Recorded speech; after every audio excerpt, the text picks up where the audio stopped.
Good morning, please take your seat. Thank you sir. आप mister Jagdish Kumar हैं? जी sir. Jagdish, बताइए अपने बारे में कुछ। सर मैं जगदीश कुमार राजस्थान के जालोर जिले से आया हूँ।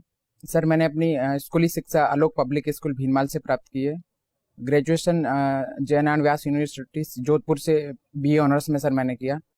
2014 में मैंने पोस्ट ग्रेजुएशन हिस्ट्री से ही सर किया है। 2014 में ही सर मेरा पोस्ट ग्रेजुएशन के साथ में ही नेट जेआरएफ हो गया था। 2015 की सीएपीएफ में सर मेरी ऑल इंडिया 177th रैंक आई थी। और सर जालोरी ढोल बजाना और हॉर्टिकल्चर मेरी हॉबी है। और अभी सर मैं सिविल सर्विसेज की प्रिपरेशन कर रहा हूँ। अभी तो आपने कहा कि आपका चयन हो गया था। यस सर, लेकिन सर मैंने ज्वाइन नहीं किया सीएपीएफ। क्यों? सर मुझे लगा कि मैं अपनी जो मेरा एक ड्रीम है सिविल सर्वेंट बनना, उसको सर उसके साथ में जस्टिफिकेशन नहीं कर पाऊंगा, तैयारी कंटिन्यू नहीं कर पाऊंगा, तो सर मैंने उसका रिजाइन दे दिया। सर आपने कब रिजाइन दिया है? सर मैंने ट्रेनिंग से पहले ही रिजाइन दे दिया था। और ऐसा करने की वजह ये थी कि आपको लगता है कि सिविल सर्विसेज ही आप करना चाहते थे? जी सर, मेरा ड्रीम है सर सिविल सर्वेंट बनना। अगर मान लीजिए आपका सिविल सर्विसेज में चयन नहीं होता तब आप क्या करेंगे? सर मैं एकेडमिक्स में कैरियर बनाना चाहूँगा।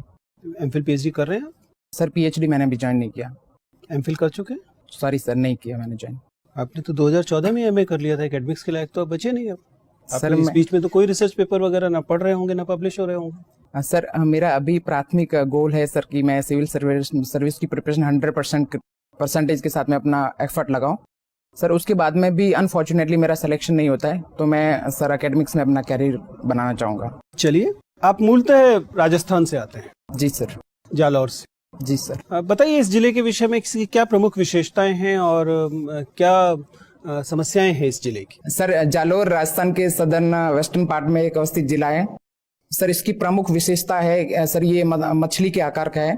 सर दूसरा है कि यहाँ पे पूरे वर्ल्ड का 40% इसबगोल सीलियम हस्क पाया जाता है सर, जो एक मेडिसिनल यूज में आने वाला पौधा है। सर जालोर को ग्रेनाइट सिटी भी कहा जाता है, जहाँ पे वर्ल्ड क्लास ग्रेनाइट पाया जाता है। और सर कच्छ के रण का कुछ पार्ट जालोर में है। सर वहाँ पे एक सुंदा माता का फेमस टेम्पल है, जहाँ पे राजस्थान का प्रथम रोपवे चलाया गया है। सर कुछ चैलेंजेस भी है जालोर के विषय में। चैलेंजेस में सर सबसे पहले है कि वर्तमान में वो ड्रग्स ट्रैफिकिंग और इलीगल लिकर का सर एक ट्रांजिट पॉइंट बन गया है, जिसमें गुजरात में हरियाणा से आने वाली शराब गुजरात में ट्रांजिट की जाती है। सर पूरे राजस्थान का लोवेस्ट फीमेल लिटरेसी वाला डिस्ट्रिक्ट है। सर सिलिकोसिस और फ्लोरोसिस की समस्या बहुत ज्यादा है। ग्रेनाइट इंडस्ट्रीज की वजह से सिलिकोसिस हो जाते हैं और जो श्रमिक वहाँ पे काम करते हैं उनकी सर जो फेफड़े हैं वो कमजोर हो जाते हैं। और सर ऑल ओवर देखा जाए तो कृषि और औद्योगिक दृष्टि से भी जालोर पिछड़ा क्षेत्र है। आपने सिलिकोसिस की बात की और उसकी वजह यह है कि वहाँ पे विशेष खनिज मिलते हैं, जिन खनिज की वजह से ऐसा होता है। ये पूरे भारत की समस्या है कि जिस जगह पर अगर किसी जगह पर खनिज प्राप्त होते हैं जी सर, तो वे खनिज लाभ तो देश के दूसरे हिस्से को देते हैं और उससे होने वाली हानियां इतनी अधिक होती हैं जो केवल उस हिस्से को सहनी पड़ती है। आपको नहीं लगता कि जिस इलाके से जो भी खनिज मिल रहे हैं उनका उससे मिलने वाली आय का एक बड़ा हिस्सा, बहुत नाममात्र नहीं, एक बड़ा हिस्सा उसी इलाके पर व्यय किया जाना चाहिए ताकि कोई लाभ भी हो? अब तो केवल हानि उस क्षेत्र को होती है। पूरे उड़ीसा की स्थिति ये है, पूरे आप बता रहे हैं राजस्थान में भी ये स्थिति है, अन्य जगहों पर भी हम देखते हैं, झारखंड में भी यही होता है, छत्तीसगढ़ में भी यही होता है। सर वर्तमान सरकार ने इसके लिए डिस्ट्रिक्ट मिनरल फाउंडेशंस की स्थापना की है।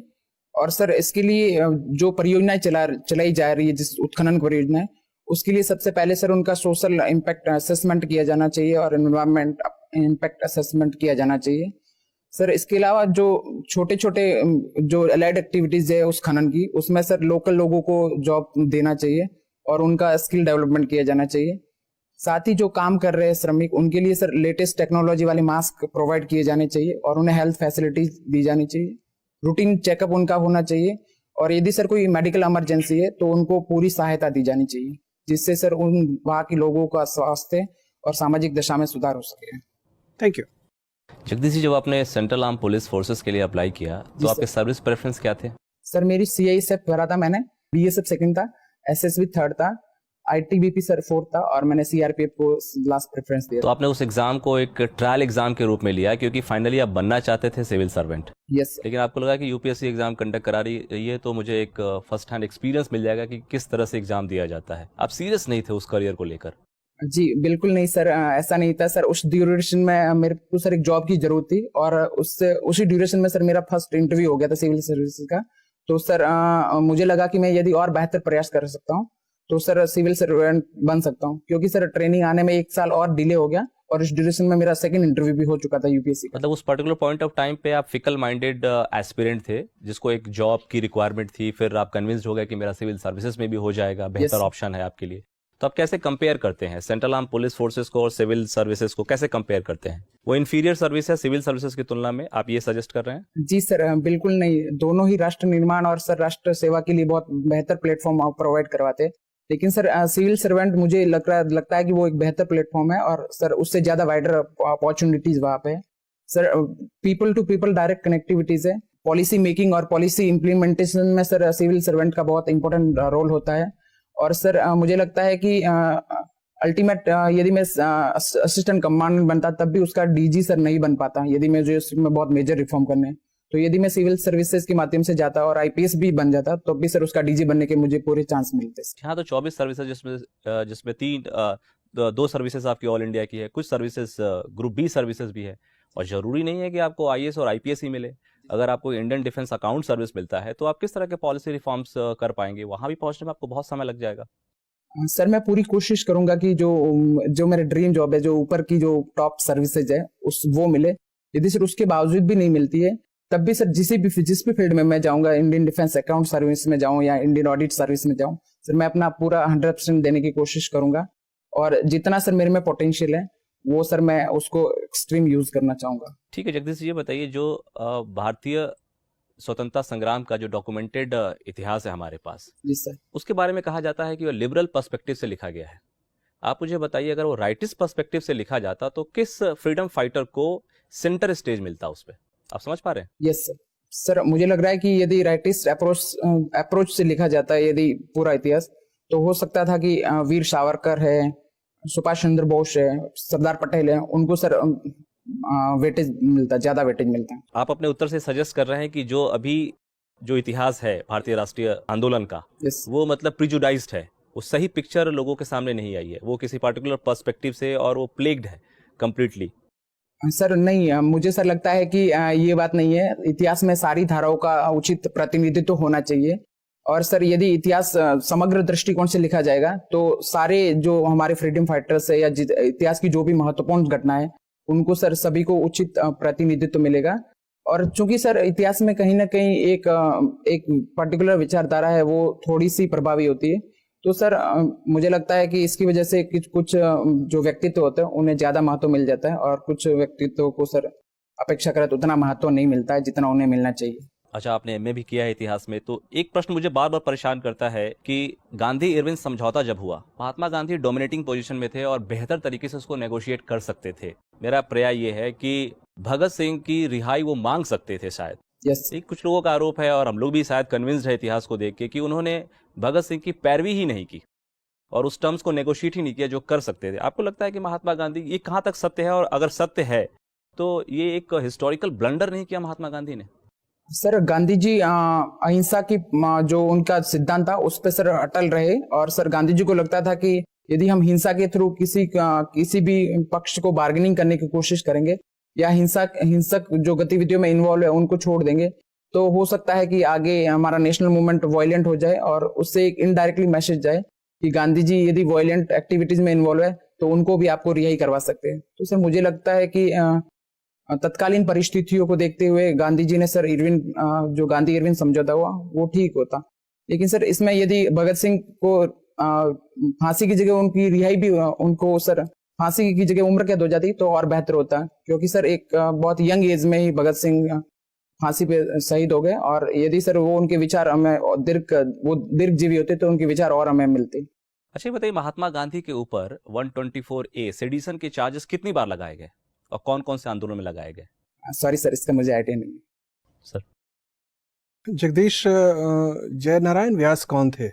सर राजस्थान के एक महत्वपूर्ण समाजसेवी और स्वतंत्रता सेनानी थे जिन्होंने सर मारवाड़ क्षेत्र में जन जागरण किया और सर शिक्षा और जो राजनीतिक चेतना है उसके क्षेत्र में उन्होंने महत्वपूर्ण योगदान दिया सर। साथ ही सर ये राजस्थान के तीसरे मुख्यमंत्री भी थे। अच्छा, ये बताइए कि बाग में और बागीचा में क्या फर्क है? एग्जैक्ट सर इसका मुझे आइडिया नहीं है, सॉरी। सामाजिक वन क्या होता है? सर जो सोशल फैक्टर जिसमें समाज के सारे लोगों का योगदान होता है, और जो सर किसी संस्कृति या किसी परंपरा विशेष का प्रतिनिधित्व करते हैं, उनको सर सामाजिक वन कहते हैं। विश्व में आम का सबसे बड़ा उत्पादक देश कौन है? सॉरी सर इसका आइडिया नहीं मुझे। अच्छा, हम किन किन सब्जियों को सबसे ज्यादा पैदा करते हैं देश में? सर टमाटर है, आलू है, प्याज है, इनका सर हम मेजर प्रोडक्शन करते विश्व में किस सब्जी में उत्पादन नंबर 1 है हम? हैं। केला है सर, आलू है, पपीता है और आम सर। पपीते की सबसे ज्यादा खेती किस प्रांत में होती है? जी सर इसका मुझे आइडिया नहीं। अच्छा, टमाटर सबसे ज्यादा किस प्रांत में पैदा होता है? सॉरी सर इसका भी मुझे आइडिया नहीं। अभी भारत सरकार ने कृषि निर्यात नीति घोषणा की है, यस सर। कितनी अवधि के लिए है और क्या उद्देश्य है इसके? सर अभी जो वर्तमान में कृषि नीति घोषित की है, उसका सर टारगेट है कि हमारा जो कृषि एक्सपोर्ट है उसको डबल किया जाए, और सर ये 2020 तक है, और सर आगे भी उसको मतलब 2030 तक का भी कुछ टारगेट दिया गया, जिसमें हमारा जो एग्रीकल्चर का एक्सपोर्ट है उसको और ज्यादा 3 गुना बढ़ाने का प्रयास किया जाएगा। विस्तारवादी मौद्रिक नीति किसे कहते हैं? सर जब आरबीआई द्वारा repo rate, reverse repo rate और बैंक दर को सर जब रिलीज किया जाता है, तो सर ज्यादा पैसा बैंक के पास आता है, उसकी वजह से सर लोग ज्यादा पैसा लेते हैं, और सर उसके कारण हमारे उपभोक्ता के पास पैसे ज्यादा आता है और वो खर्च करने की ज्यादा क्षमता रखते हैं। इसको सर विस्तारवादी मौद्रिक नीति। अभी नई बजट व्यवस्था में सरकार ने कर की दरों का इस तरह से इंतजाम किया है, व्यवस्था की है कि जिसकी आमदनी 5 लाख होगी उस पर 1 भी रुपये का कर नहीं लगेगा। जी सर। लेकिन जैसे उसकी आमदनी 5 लाख से ऊपर चली जाएगी उसके ऊपर 20% की दर से टैक्स लगेगा। Yes sir. क्या आपको लगता है कि दरों की ये व्यवस्था कर कानून के अनुपालन में मदद करेगी? हाँ जी सर, मुझे लगता है कि सर इसमें जो वर्तमान सरकार ने जो रिबेट दी है 5 लाख तक के निम्न वर्ग मध्यम वर्ग के उपभोक्ताओं को, तो सर उससे एक तो सर जो इनकम टैक्स फाइल रिटर्न करने वाले हैं उनकी सर संख्या बढ़ेगी, और सर लेकिन एक एस्पेक्ट ये है कि यदि 5 लाख से जैसे ही हम 5 लाख 1 रुपया हो जाएगा तो सर उन पर टैक्स 20% लगेगा, तो सर बेहतर होता है इसके बीच का एक और स्लैब बना दिया जाता। ठीक है, टोडरमल की राजस्व व्यवस्था से उनके चिंतन के बारे में क्या पता लगता है? सर इससे ये पता चलता है कि जो टोडरमल थे वो एक सर बेहतर आर्थिक विशेषज्ञ थे, और सर वो राज्य की अर्थव्यवस्था को लेके और उसकी जो भू राजस्व प्रणाली थी उसको लेके सर उनका सर उसमें बहुत महत्वपूर्ण योगदान था। क्या व्यवस्था थी, जरा संक्षेप में समझाएं। सर आईने 10 साल उनकी जो व्यवस्था थी उसमें जो लास्ट 10 साल का था उसका एवरेज लेके सर भू राजस्व वसूल करने की उसमें नीति थी सर। आजकल के मौसम विज्ञान को ध्यान में रखते हुए ये 10 वर्ष की अवधि क्या युक्ति संगत थी, अगर आज के हम ज्ञान का उपयोग करके समझने की कोशिश करें? सर वर्तमान में जलवायु परिवर्तन की वजह से और सूखा और अतिवृष्टि या अनावृष्टि या ओलावृष्टि की वजह से सर फ्लक्चुएशन होता रहता है कृषि उत्पादन में, तो सर मुझे लग रहा है कि वर्तमान में 5 साल का जो एवरेज है वो ठीक रहता। तत्कालीन परिस्थितियों में सर वो समय उचित रहा होगा। राजस्थान के स्थानीय स्थितियों का औसत निकाल के, जो कि एक सूखाग्रस्त इलाका है, गंगा यमुना दोआब के सिंचित इलाके में, वर्षायुक्त इलाके में एवरेज लागू करना क्या व्यवहार परक था? सर तत्कालीन परिस्थितियों में उनके पास कोई डेटा कलेक्शन या सैटेलाइट से इमेज लेने वाली या सर और मॉडर्न टेक्नोलॉजी नहीं थी, तो सर उन्होंने उसके अनुसार एक मोटा मोटा आइडिया लगाया होगा। और सर गंगा यमुना दोआब में सर ज्यादा फ्लक्चुएशन वहां पे नहीं आता है कृषि उत्पादन में, क्योंकि सर वो सिंचित क्षेत्र था उसी टाइम से, तो सर मुझे लगता है कि वो उचित ही उन्होंने उचित नीति से 10 साल की जो टाइम पीरियड था वो उचित रहा होगा। अभी भारत के वित्त मंत्री कौन है? सर कार्यवाहक वित्त मंत्री श्री पीयूष गोयल सर है, और सर जो ओरिजिनल वित्त मंत्री है वो सर अरुण जेटली जी है। ठीक। जगदीश जी सर। जगदीश, हॉर्टिकल्चर आपकी हॉबी है? Yes sir. ये स्टेम कटिंग, स्टेम लेयरिंग और ग्राफ्टिंग, क्या अंतर है? सर इसका एग्जैक्ट अंतर मैं सर नहीं देख पाया, सॉरी सर। ओके। कलम लगाना किसे कहते हैं? सर एक पौधे की एक डाली पे सर उसके चारों ओर लेयर लगा दी जाती है सर, उसमें जिसकी वजह से उसमें जड़ें विकसित हो जाती है, और बाद में सर उसको काट के अलग कर दिया जाता है सर। किस तरह के पौधे में करते हैं हम ये?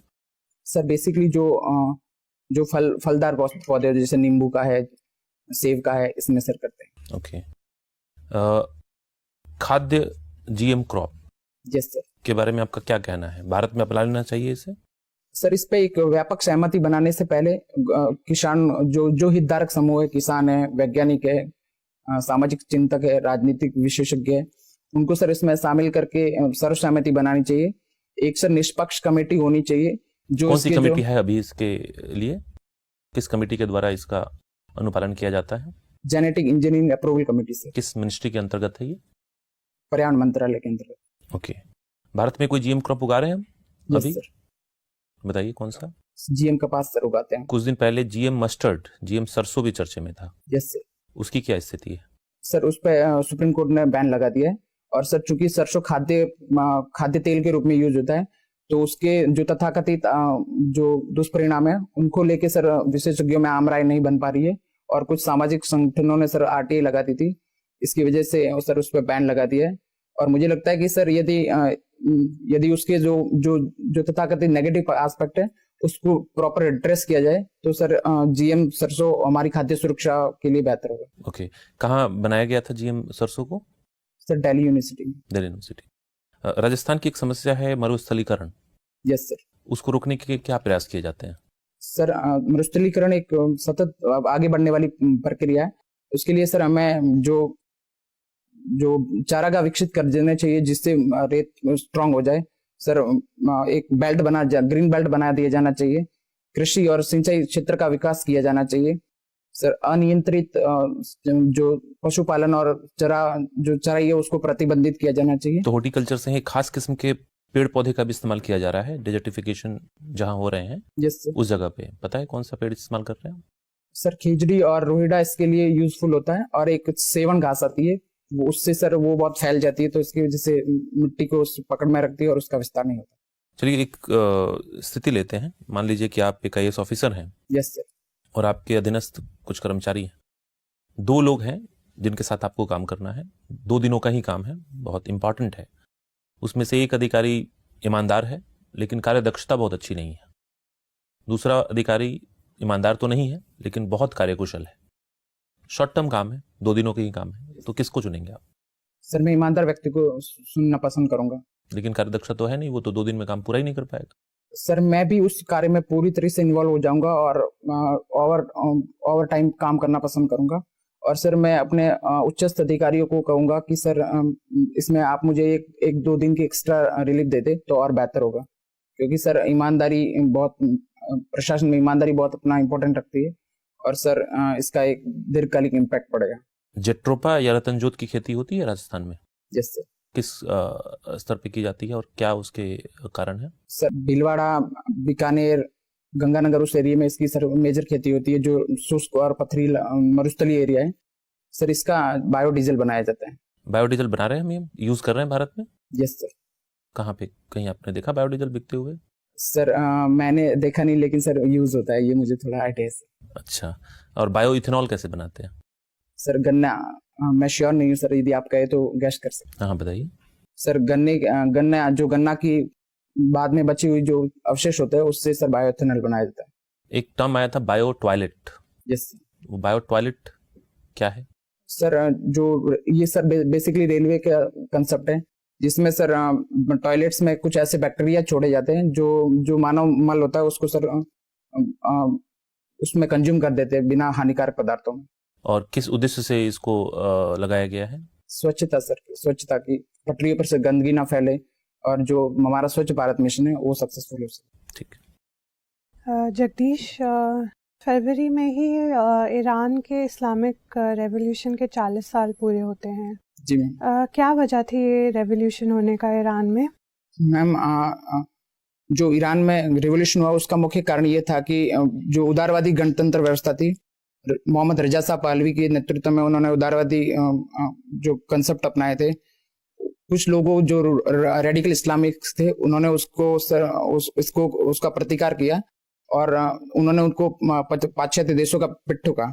इसकी वजह से वहाँ के लोगों ने अयातुल्लाह खमैनी के नेतृत्व में इस्लामिक रेवोल्यूशन कर दिया। तो 40 साल बाद अगर देखा जाए तो ये बोला जा सकता है कि सक्सेसफुल था रेवोल्यूशन?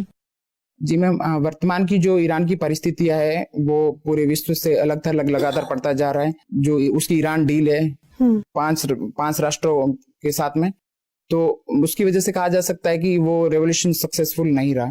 ठीक है। और अशगाबाद अग्रीमेंट है एक, क्या इंडिया उसका हिस्सेदार है, मेंबर है उसका? जी मैम, ये इंडिया उसका हिस्सेदार है। ठीक है। क्या वजह रही कि इंडिया इसको ज्वाइन करना चाहता था? क्या फ़ायदे होंगे इंडिया को इसको ज्वाइन करने के? जो मिडिल एशिया के कंट्रीज है उनमें भारत की कनेक्टिविटी बढ़ेगी, और वो चूंकि खनिज संसाधनों की दृष्टिकोण से महत्वपूर्ण क्षेत्र है, तो इससे भारत की आर्थिक सुरक्षा पे इसका पॉजिटिव प्रभाव पड़ेगा। ठीक है। एंजल टैक्स क्या होता है जगदीश? स्टार्टअप पे लगाने वाला टैक्स है। जब स्टार्टअप शेयर जारी करते हैं तो वो वास्तविक मूल्य होता है उससे ज्यादा पे उसको जारी करते हैं। तो सेबी को लगता है कि जो वास्तविक मूल्य और जो उन्होंने जिस दर पे शेयर जारी किया है उसके बीच का जो है उसको लाभ कंसिडर किया जाता है, और उस पर 30% के हिसाब से टैक्स लगाया। ठीक है। सिक्किम में अभी यूनिवर्सल बेसिक इनकम शुरू करना चाह रहे हैं। अगर ये भारत पे पूरे भारत में दिया जाता है तो क्या इसके चैलेंजेस रहेंगे? सबसे पहले तो हमारा जो राजकोषीय घाटा है वो बढ़ जाएगा। दूसरा एक इसका सोशल एस्पेक्ट होगा कि सर इसकी वजह से कुछ लोग काम करना बंद कर देंगे कि उनको लगता है कि उनकी इनकम तो फिक्स है, तो उनमें अकर्मण्यता फैल सकती है और इन्फ्लेशन भी बढ़ने के चांस रहेंगे। ठीक है। और प्रॉम्प्ट करेक्टिव एक्शन क्या होता है, पीसीए जिसको बोलते हैं? मैं मुझे इसका एग्जैक्ट आइडिया नहीं। ठीक है। और स्वदेश दर्शन स्कीम, जी उसके बारे में आपको आइडिया है? जी बिल्कुल एग्जैक्ट आइडिया नहीं है मैम, थोड़ा बहुत। अच्छा, राजस्थान में है या नहीं एक चुना शहर? जी आइडिया नहीं है। ठीक है। इसके अलावा अगर देखा जाए तो नागालैंड में अभी आफ्सपा लगाया गया है। जी बात ये हो रही है कि सभी जगह से हटाया जाना चाहिए और हम एक नई जगह पे लगा रहे हैं। जी क्या ऐसा होना चाहिए आपके मुताबिक या नहीं? आफ्सपा हटा देनी चाहिए?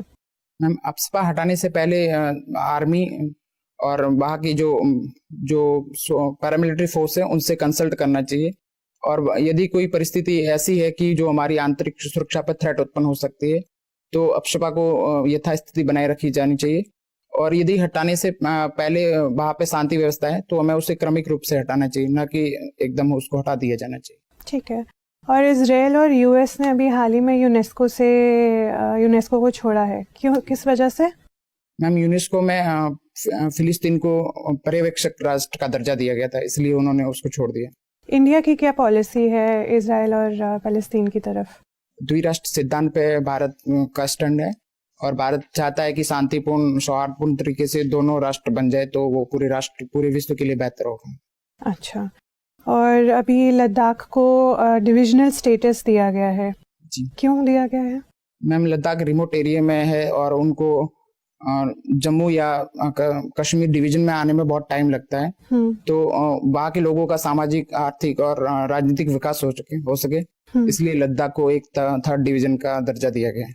ठीक है। और अगर देखा जाए तो अभी इंडिया ने रोहिंग्या जो रेफ्यूजी थे इंडिया में उनको वापस भेजा है म्यांमार। जी वहाँ भेजा है जहाँ पे उन पे ऑलरेडी अत्याचार हो रहे हैं। क्या इंडिया को ऐसा करना चाहिए था? मैम, बेहतर होता यदि भारत उनको डिपोर्ट करने से पहले वहाँ के लोगों से, वहाँ की सरकार से वार्ता करता, और यदि जब तक वहाँ पे परिस्थितियां सामान्य नहीं हो जाती तब तक यदि हम उनको मानवता के आधार पर यहाँ पे शरण देते तो मुझे लग रहा है कि ये बेहतर होता है। ठीक है सर। जगदीश जी सर, आपको ग्रेजुएशन में गोल्ड मेडल मिला है, ये सही में गोल्ड का होता है, ऐसे ही कह देते हैं गोल्ड मेडल? सर अभी तक मुझे मिला नहीं है वो। बताइए, ये स्वर्ण पदक गोल्ड का क्या केमिकल सिंबल है? सॉरी सर, आइडिया नहीं मालूम। भारत में गोल्ड का सोर्स क्या है? सर, कोलार की खाने कर्नाटका में। क्या उनसे भारत की मांग पूरी हो जाती है? जी सर नहीं, भारत इसका बहुत बड़ा इम्पोर्टर है सर। बहुत बड़ा। यस। जगदीश नाम है आपका? जी सर। ये जो आरती होती है जगदीश वाली, जी सर, जरा एक दो पंक्ति सुनाइए। ओम जय जगदीश हरे, स्वामी जय जगदीश कौन, हरे। किस देव की आरती है? सर मुझे उसका आइडिया नहीं है सर। आपको अपने नाम की, आप किस देव के नाम से आपने नाम लिया है, इसका परिचय नहीं है? जी सर, जगदीश का मतलब सर भगवान विष्णु से होता है, लेकिन ये आरती एग्जैक्ट किसकी है, क्योंकि सर मैं सर जनरली आरती को मतलब नहीं बजाता हूँ सर। और हमारी माइथोलॉजी में जो विष्णु और शिव को लेकर टकराव देखने को मिलती है, इसकी मुख्य वजह क्या है? हम देखते हैं कि लगभग जब तक संस्कृत पीरियड रहता है शिव आराध्य हैं और उसके बाद विष्णु हो जाते हैं, ऐसा क्यों है?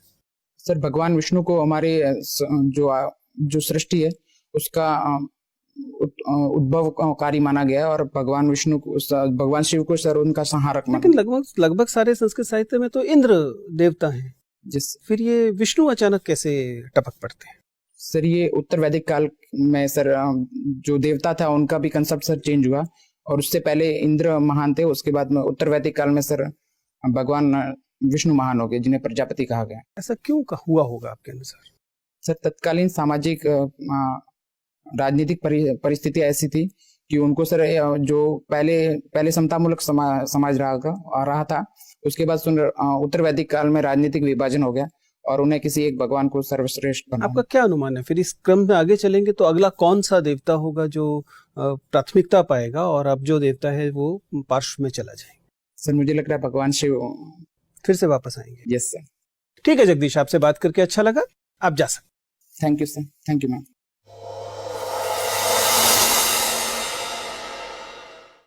बैठिए जगदीश। Thank you sir. बताइए क्या स्थिति है, कैसा जा रहा है इंटरव्यू? पिछली बार की तुलना में कैसा है और कुल मिला के कैसा है? सर वो तो आप बताएंगे तो पता चलेगा। मुझे ऐसा लगा कि 2-3 चीजें थोड़ा कंफ्यूज हो गए। जैसे मैम ने एक क्वेश्चन पूछा था पीसीए वाला, वो सर मुझे आना चाहिए। वो आना चाहिए था, वो बहुत कॉमन और इस समय पूछा जा रहा है, ऐसा है, देख लीजिएगा। सर ने एक क्वेश्चन पूछा था कि एसी को क्यों, मतलब तो आपने सिर्फ ट्रायल एंड एरर के लिए किया था या? हाँ, वो ये आपके पूरे इंटरव्यू में वो वाला हिस्सा अकेला हिस्सा है जिससे हम कन्विंस्ड नहीं है, अदरवाइज आपका इंटरव्यू बहुत शानदार जा रहा है। आप एक अच्छे कैंडिडेट हैं, देखने में आप स्मार्ट लगते हैं, आपका नॉर्मली सिटिंग पोस्चर अच्छा है, थोड़ा सा आप इस सूट में अनकंफर्टेबल लग रहे हैं, शायद लगातार नहीं पहन रहे हैं सूट, इस वजह से ऐसा होगा। अगर आपके यही पहन के जाने वाले हैं उसमें? यस सर, अभी तक तो यही। तो कोई दूसरा सूट लगातार पहनिए। Yes sir. आप समझ पा रहे हैं? आप सूट में आप सहज नहीं है। यस। तो कोशिश कीजिए कि कोई और ब्लेजर लगातार, जब तक आपका इंटरव्यू है उसमें दिन में 2-4 घंटे लगातार पहने, ताकि आप उसमें सहज होना शुरू करें। अदरवाइज आप बहुत स्मार्ट लग रहे हैं। Thank you sir. आपका sitting posture by and large ठीक है, वॉइस लेवल थोड़ा सा बीच में डिस्टर्बेंस आ रही थी, बट अदरवाइज आपका वॉइस लेवल अच्छा है, फ्लो भी अच्छा है, हैंड मूवमेंट वगैरह कंट्रोल में है, सब कुछ, यानी कि जो जिन्हें हम कम्युनिकेशन पैरामीटर्स कहते हैं वो ठीक जा रहे हैं, कोई दिक्कत नहीं। अपने डिस्ट्रिक्ट पर आपके पास पर्याप्त इन्फॉर्मेशन है, अपने सब्जेक्ट को आप ठीक से हैंडल कर रहे हैं, तो वो एरियाज परेशान होने वाले नहीं है। तो ओनली एरिया जिसमें हमें थोड़ा सा लगा कि आप और कन्विंसिंग होने चाहिए, वो आपका CAPF को छोड़ने वाला हिस्सा था। सर उसमें मैं ये नहीं कह रहा कि आपका समाधान गलत है, लेकिन उसका वो ना थोड़ा सा कन्विंसिंग नहीं लगता, वो थोड़ा सा एस्केपिस्ट जैसा लगता सर उसमें। तो इससे कोई बहुत बड़ा फ़ायदा होने वाला नहीं है, बहुत बड़ा नुकसान भी नहीं होने वाला। पॉजिटिव चीज़ ये है कि ये इंटरव्यू के बिल्कुल शुरुआत में होगा, एकदम शुरू में होने की संभावना ज़्यादा है, इसलिए उसके ज़्यादा चिंता करने की आवश्यकता नहीं है। लेकिन हाँ, उसको बताते समय थोड़ा सा कन्विंसिंग होने की ज़रूरत है कि ये मेरा प्रथम प्रयास से पहले ही हो गया था, चूँकि मेरे पास पर्याप्त विकल्प उपलब्ध थे, अभी थे, और इसलिए मैंने किया। यद्यपि मैं उस सर्विस को ध्यान रखिएगा, उस सर्विस को अंडरमाइन नहीं करना। Yes sir. Which is the most important thing. मैं उस सर्विस को बहुत महत्वपूर्ण मानता हूँ, और मैं समझता हूँ कि वह अनुभव जो मुझे मिलना चाहिए था मैं उससे वंचित रहा हूँ, लेकिन मैं प्रयास करूँगा कि यहाँ जब होगा तो उससे मैं उसकी भरपाई कर पाऊंगा, या करियर के हिसाब से, मतलब उसको सर्विस को अंडरमाइन मत कीजिए, ये इम्पोर्टेंट वो है। अदरवाइज चीज़ें जो हैं वो सकारात्मक है मेरे हिसाब से, कोई मेजर हिस्सा गड़बड़ नहीं है। सर मैडम में आप बहुत कंफ्यूज होते हैं, you should be very clear about it. एक आध बार की गलती शायद माफ़ कर दी जाती है, उसके बाद कभी मेंबर इरिटेट हो सकते हैं, specially if you address female member with sir, it becomes irritating. Why? Because it never happens कि आप सर को मैडम बोलें। यूजुअली हमारे कैंडिडेट्स को हम बार बार समझाते हैं कि ऐसा कभी भी नहीं होता, हमारे साथ कभी नहीं हुआ कि आप मुझे मैडम बोल रहे हैं, ऐसा कभी नहीं हो, जबकि इसका रिवर्स बहुत बार होता है। तो क्या है कि हमारे दिमाग में इसका मतलब एक तरह का एक सेक्सिस्ट माइंडसेट है कि जो अपने आप निकलेगा वो सर निकलेगा, मैडम कॉन्शियसली निकालना पड़ेगा। इसलिए बी वेरी केयरफुल, ठीक है। एक आध बार की गलती शायद माफ कर दी जाएगी, लेकिन बार बार करेंगे तो board member, specially if she is if you have a women member, वो उनको बुरा लगेगा। सर मैम बोले या मैडम बोले वहाँ पे? वो ठीक है, मतलब वो डजेंट मैटर, वो बल्कि मैम बोलेंगे तो लगेगा कि हाँ आप लगातार बोलते हैं, हालांकि सबसे औपचारिक मैडम ही है, ठीक है ना। Otherwise you are doing well, मेरे ख्याल से कोई मेजर इशू नहीं है आपके साथ, ठीक है। अब आपको बस ये ध्यान रखना है कि आप बहुत ज़्यादा सुझावों से नीचे की तरफ ना जाना शुरू करें, ठीक है ना। सस्टेन करना भी इंपॉर्टेंट है। All the best. Thank you sir.